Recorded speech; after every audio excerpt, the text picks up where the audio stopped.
Hello students. आज हम लोग आईएससी से रिलीज़ किया हुआ ISC specimen question paper for 2023 for English language that is English paper 1 का न्यू पैटर्न डिस्कस कर लेते हैं।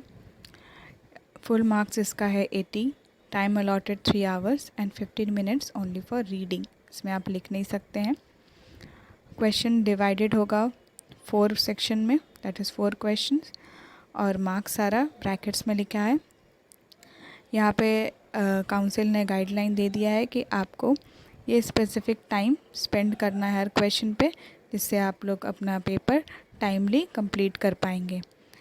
दैट इज़ आपको क्वेश्चन नंबर 1 दैट इज़ ऐसे पे 45 मिनट से ज़्यादा नहीं स्पेंड करना। क्वेश्चन नंबर 2 पे आपको 55 मिनट से ज़्यादा नहीं स्पेंड करना, दैट इज़ डायरेक्टिव राइटिंग्स में। Question number 3 that is grammar portion, उसमें आपको 30 मिनट से ज़्यादा नहीं यूज़ करना है। And question number 4 that is comprehension portion, उसमें 50 मिनट से ज़्यादा यूज़ नहीं करना है। इससे आप लोग पेपर टाइमली कंप्लीट कर पाएंगे। And you should begin each answer on a fresh page. तो आपको ये भी गाइडलाइंस फॉलो करना है ताकि आपका answer sheet neat and clean दिखे। तो पहला क्वेश्चन एज़ यूजुअल रहता है ऐसे पे। ऐसे आपको लिखना है अप्रॉक्सीमेटली 400 to 450 वर्ड्स। इससे ज़्यादा मत बढ़ाइएगा ऐसे को, फिर वो अट्रैक्टिव नहीं होगा टीचर के लिए। वर्ड लिमिट मेंटेन करिएगा। और यहाँ 6 ऑप्शंस है, इसमें आपको कोई एक करना है। पहले 5 होता था, अब एक एक्स्ट्रा ऑप्शन है। आपको ऐसे का पता ही होगा कि किस किस टाइप का ऐसे आता है। जैसे फर्स्ट ऐसे जो है, last year you visited your grandparents, there you practised in a local festival there you participated in a local festival. Describe the way people were dressed, the different cultural events and the food sold in the stalls. What were your feelings as you returned from the festival? तो ये एक यहाँ पे question में लिखा है describe the way people were dressed, describe the way the cultural events and food stalls were all that way set up, यानी ये एक डिस्क्रिप्टिव टाइप ऑफ एसे है। तो पहला क्वेश्चन आप लोग को आता है डिस्क्रिप्टिव टाइप ऑफ एसे, जिसमें आप लोग को एक एक चीज़ को डिस्क्राइब करके लिखना होता है। सेकेंड क्वेश्चन है while you were at home during the lockdown due to the pandemic, an exciting event took place that turned you into a local hero. Narrate the incident. तो ये क्वेश्चन में ही लिखा है नरेट, दैट मीन्स आपको जो जो incident हुआ है इमेजिन करना है, एक स्टोरी बनाना है और आपको इंसिडेंट एक के बाद एक ब्यूटीफुल वे में नरेट करना है। क्वेश्चन नंबर 3 क्या होता है, advertisement should only present the truth, argue for और अगेंस्ट दिस आइडिया। तो इसमें भी लिखा है argue, that mean this is argumentative type of ऐसे। इसमें आपको इस स्टेटमेंट के अगेंस्ट या फॉर लिखना होता है। एक टिप दे देती हूँ मैं, आप या फिर फॉर चुने या अगेंस्ट एज यू विश। उसमें आपको अच्छा खासा पॉइंट पता होना चाहिए, तभी आप फॉर या अगेंस्ट चूज़ करिएगा। अगर आपको फॉर के अगेंस्ट ज़्यादा पॉइंट्स पता है, आपको लगता है कि आप बना सकते हैं ज़्यादा पॉइंट, तो आप फॉर चूज़ करिएगा। अगर आपको लगता है नहीं अगेंस्ट के तरफ आप ज़्यादा आइडियाज़ ला सकते हैं, पॉइंट्स ला सकते हैं, तो अगेंस्ट चूज़ करिएगा। And to sum up and to balance your essay, अगर आप फॉर लिख रहे हैं तो after writing the points for आप कुछ पॉइंट्स अगेंस्ट का भी लिख सकते हैं। ऐसे क्या होगा, ये टाइप का आर्ग्यूमेंटेटिव टाइप ऑफ ऐसे बैलेंस्ड हो जाता है। ज़्यादा नहीं, कुछ पॉइंट्स अगेंस्ट के लिख दीजिए, या फिर आप अगेंस्ट लिख रहे हैं तो कुछ पॉइंट्स लास्ट में फॉर के लिख सकते हैं। नेक्स्ट है वन वर्ड ऐसे, दैट इज़ होप। एक वर्ड दिया रहेगा और उसमें आप उसके बारे में क्या सोचते हैं, कुछ एग्जांपल्स दे के उसमें आपको अपना इमेजिनेशन यूज़ करके अपने पर्सपेक्टिव से उसको लिखना होगा। Then be the change you want to see, present your reflection on this statement. Present your reflection, that means this is reflective type of essay. ये नया टाइप ऑफ ऐसे इंक्लूड हुआ है। तो आपको ये लाइन के बारे में be the change you want to see, आपका क्या रिफ्लेक्शन है, आपका क्या थॉट्स है, आपका क्या पॉइंट ऑफ व्यू है स्टेटमेंट को लेकर, वो डिस्क्राइब करना है। And last is write an original short story that begins with the following words, he stood still in the kitchen wondering what to do when. तो ये शॉर्ट स्टोरी लिख ही दिया है और लाइन दे दिया है, इसी लाइन से आपको स्टोरी स्टार्ट करना है। और स्टोरी शुड बी ओरिजिनल, आपका बनाया हुआ हो, आप कहीं पे पढ़े या ऐसा कुछ नहीं लिखना होगा कहीं कहीं से सुना हुआ स्टोरी, ये ओरिजिनल होना चाहिए जो कोई पहले नहीं सुना है, स्पेशली जो एग्ज़ामिनर है वो नहीं सुना है। तो ये 6 क्वेश्चंस होगा, इसमें से कोई एक करना है आपको जो आपको इजी लगे, जिसमें आपको पॉइंट्स ज़्यादा समझ में आए। और ऊपर देख लीजिए इंस्ट्रक्शंस में लिखा है, you are reminded that you will be rewarded for orderly and coherent presentation of matter, use the appropriate style and general accuracy of spelling, punctuation and grammar. तो आपको grammar, punctuation, spelling, writing style, presentation, ये सब पे भी ध्यान रखना है। आपको हैफेज़ेड वे में नहीं लिखना है या फिर ग्रामेटिकल मिस्टेक, स्पेलिंग मिस्टेक ज़्यादा नहीं करना है, तभी जाके आपको अच्छा मार्क्स मिलता है ऐसे में। तो ये 20 मार्क्स का ऐसे था। Question number 2 is from the part descriptive writing. इसमें आपको 2 क्वेश्चंस मिलेंगे, ऑप्शन नहीं है, दोनों ही अटेम्प्ट करना है। फर्स्ट क्वेश्चन जो है वो स्पेसिमेन में दिया है, you are the head boy और head girl of XYZ school and you have been asked to give a speech on the morning assembly on the topic waste not, want not. Use the following guidelines to write the speech. That means descriptive writing में speech specimen में दिया है, but आप लोग को syllabus पता होगा। Descriptive writing question number 1 में बहुत सारे ऑप्शन है जो आ सकते हैं, जैसे यहाँ स्पीच दिया है, स्पीच के अलावा पर्सनल प्रोफाइल आ सकता है, स्टेटमेंट ऑफ पर्पस आ सकता है, रिपोर्ट राइटिंग आ सकता है, आर्टिकल राइटिंग आ सकता है, आपको cultural programme review, book review, film review, ये सारा कुछ आ सकता है। तो आप सिलेबस ज़रूर देख लीजिएगा। एंड क्वेश्चन नंबर 2 जो कि सेम ही आता है, इसमें कोई ऑप्शन नहीं है, दैट इज़ प्रपोजल, जो कि 10 मार्क्स का होगा। As a president of the student council of XYZ school you have been asked to organize a food festival, the proceeds from the sale will be donated to an animal shelter nearby. Write a proposal in not more than 150 words outlining the steps you would take to make the event a success.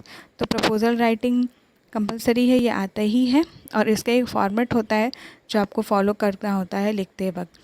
अगर आपको format नहीं पता तो comment करिए, मैं जल्द से जल्द वो फॉर्मेट ICSE स्पेसिमन के में जो दिया हुआ है वो आपको एक्सप्लेन कर दूँगी। तो ये फॉर्मेट वाइज लिखना पड़ता है और इसका 10 मार्क्स है। Question number 3, this portion belongs to grammar. Grammar means आपको डू एज डायरेक्टेड रहेगा, आपका फ्रेजल वर्ब रहेगा और वर्ब्स इन पैसेज रहेगा। डू एज डायरेक्टेड में चेंजेस ये है कि अभी सिर्फ 5 क्वेश्चंस कर दिया है, पहले 10 क्वेश्चंस होता था इसमें, तो आपको अभी 5 डू एज डायरेक्टेड करना होगा। फॉर्मेट वही है, first sentence will be complete sentence and second sentence will be incomplete sentence, और आपको उसको कंप्लीट करना है फर्स्ट सेंटेंस के according without changing the meaning और टेंस ऑफ द सेंटेंस, आपको उसको चेंज करना है। यह है डू एज डायरेक्टेड, आप लोग जानते ही होंगे इसे। क्वेश्चन नंबर 2 है, क्वेश्चन नंबर 3 पोर्शन में 2 है, fill in the blanks with suitable word, जिसको हम लोग फ्रेजल वर्ब भी कहते हैं। इसमें 10 क्वेश्चन है which carries half marks each, क्योंकि ये 5 मार्क्स का है टोटल। तो यहाँ पे आपको पता ही है दो इसमें कपल में ऐसे करके, पेयर्स में करके एक फ्रेजल आएगा, जैसे give give, set set, put put, look look, okay, go go. तो 2 फ्रेजल रहेगा पेयर में, बट दोनों का मीनिंग अलग रहेगा जब वो प्रीपोजिशन के साथ जुड़ जाएगा, सुटेबल वर्ड के साथ जुड़ जाएगा। तो ये आपको सब अटेम्प्ट करना है। क्वेश्चन नंबर 3 है verbs in passage, fill in the blanks in the passage given below with the appropriate form of verb given in brackets. Do not write the passage but write the verbs in the correct order. तो आपको passage copy नहीं करना है, आपको सिर्फ words है जो ये brackets, fill in the blanks जो दिया है और ब्रैकेट्स में नंबर दिया है, वो नंबर को मेंशन करते हुए आपको फिल इन द ब्लैंक्स करना है, सिर्फ ब्लैंक्स जो पोर्शन है वो लिखना है, आंसर्स लिखना है। और क्वेश्चन नंबर 2 फ्रेजल वर्ब में भी आपको सिर्फ जो आंसर है वो ए करके ए का आंसर क्या है, बी करके बी का आंसर क्या है, वैसे क्वेश्चन का नंबरिंग करके, नंबरिंग सही होना चाहिए, आंसर्स लिखना है। You do not need to copy the sentence at all. Next question and the last one is question number 4, comprehension, that is read the passage given below and answer the question 1, 2 and 3 that follow. तो ये paragraph wise रहेगा, आपको divide किया हुआ है, देखिए 9 paragraphs में। इसको आपको थॉरोली रीड करना है। कॉम्प्रिहेंशन बिना पढ़े कभी भी लिखना स्टार्ट मत करिएगा। आप इसको 1-2 बार, जैसे आपके पास टाइम है, एटलीस्ट 1 बार तो अच्छे से, नहीं तो 2 बार अच्छे से आपको रीड कर लेना है। Then you need to start answering, नहीं तो गड़बड़ हो सकता है। कैसे क्वेश्चंस आते हैं इसमें चेंजेस नहीं है, पहले ही जैसा है, बट थोड़ा सा इसमें आपको ये कंफ्यूज नहीं होना है कि क्वेश्चन नंबर 1 जो होता है उसमें रहता है given below are 3 words and phrases, give the words which have a similar meaning in the passage. ठीक है, क्वेश्चन समझिए। आपको ये जो क्वेश्चन में वर्ड या फ्रेज दिया है, इससे सिमिलर मीनिंग, इससे मिलता जुलता मीनिंग जो है वो आपको पैसेज से खोज के लिखना है, अपने मन से नहीं लिखना है इसका मीनिंग। पैसेज में से खोज के आपको इन तीनों का मीनिंग, द वर्ड लिखना है जो ये फ्रेज को या ये वर्ड को जस्टिफाई करते हैं मीनिंग वाइज। तो ये पैसेज में से ढूंढना है आप लोग को। और क्वेश्चन नंबर बी में क्या है, for each of the words given below right a sentence of at least 10 words using the same word unchanged in form but with a different meaning from that which it carries in the passage। तो question समझिए, आपको same word use करके एक sentence बनाना है। Make sentence है ये, ठीक है, ये इसमें मीनिंग नहीं बताना है, ये एक make sentence type of question है। बट डिफरेंस ये है, ट्विस्ट ये है कि ये जो वर्ड्स तीनों हैं ये पैसेज में यूज़ किया गया है, बट आपको अपना सेंटेंस में ये वर्ड्स यूज़ करना है इसी फॉर्म में, बट मीनिंग जो है वो पैसेज वाले वर्ड के मीनिंग से डिफरेंट होना चाहिए। Okay, got it. Form unchanged रहेगा, वर्ड यही रहेगा, फॉर्म यही रहेगा। आपको इसको पास्ट प्रेजेंट फ्यूचर नहीं करना है कुछ इसमें, और बट आपको मीनिंग चेंज करना है। जैसे कि क्रॉस है, तो पैसेज में क्रॉस जिस मीनिंग में यूज़ हुआ है, आपको अपने सेंटेंस में क्रॉस को उस मीनिंग में यूज़ नहीं करना है, आपको डिफरेंट मीनिंग में यूज़ करना है। क्रॉस के मीनिंग्स क्या हो सकते हैं डिफरेंट, 2 अगर हम लोग सोचें तो। एक होता है टू क्रॉस समथिंग, पार करना कोई चीज़ को, और एक क्रॉस होता है जो क्रिश्चियंस लोग या फिर डॉक्टर्स लोग यूज़ करते हैं, क्रॉस सिंबल, वो एक सिंबल होता है। तो ऐसे 2 डिफरेंट मीनिंग्स होता ही है वर्ड्स का, आपको यूज़ करना है उस तरह, जो पैसेज में उसको छोड़ के दूसरा मीनिंग यूज़ करना है। अगर आपको इस स्पेसिमेन पेपर का सॉल्व जल्द से जल्द चाहिए तो आप लाइक करें, कमेंट करें, इसका आंसर की, इसका सल्यूशन बहुत जल्दी चैनल पे अपलोड हो जाएगा, तब आप लोग का कन्फ्यूजन भी दूर हो जाएगा। Question number 2 is answer the following question in your own words as briefly as possible. ये क्वेश्चन आंसर है, but you have to see कि आपको इसको ओन वर्ड्स में लिखना है, and you should write it briefly. आपको इसको ज़्यादा बड़ा नहीं करना है। तो 4 ही क्वेश्चन है, ज़्यादा क्वेश्चन नहीं हैं। आपको खोजना है ये कि किस पैसेज से है, किस पैराग्राफ से है, और आपको आंसर करना है। And last but not the least आता है summary. Summarize all things that went wrong for Katie in school, ultimately forcing her to jump into Miss Miller's playground। Paragraph 6 to 9। तो ये जो टॉपिक है जिसका समरी करना है आपको, वो पैराग्राफ 6 to 9 में ही है।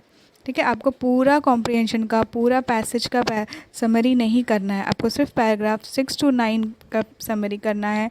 और उसमें समरी में आपका पॉइंट्स क्या होना चाहिए, all the things that went wrong for Katie in school, ultimately forcing her to jump into Miss Miller's playground।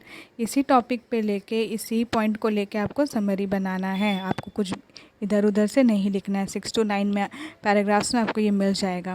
And you are required to write the summary in the form of connected passage in about 100 words. ठीक है, ये 100 words है। पहले 60 words हुआ करता था, 50 हुआ करता था, वो चेंज होकर अभी 100 हो गया है। आपको 100 वर्ड्स में कनेक्टेड पैसेज में लिखना है। दैट मीन्स पैसेज जैसे हम लोग लिखते हैं वैसे लिखना है पैराग्राफ में, ड्राफ्ट बना के नहीं छोड़ देना है। अगर आपको ड्राफ्ट बनाना है वर्ड लिमिट देखने के लिए तो आप ड्राफ्ट बनाइए, बट उसको लास्टली कंप्लीट करिए पैसेज से।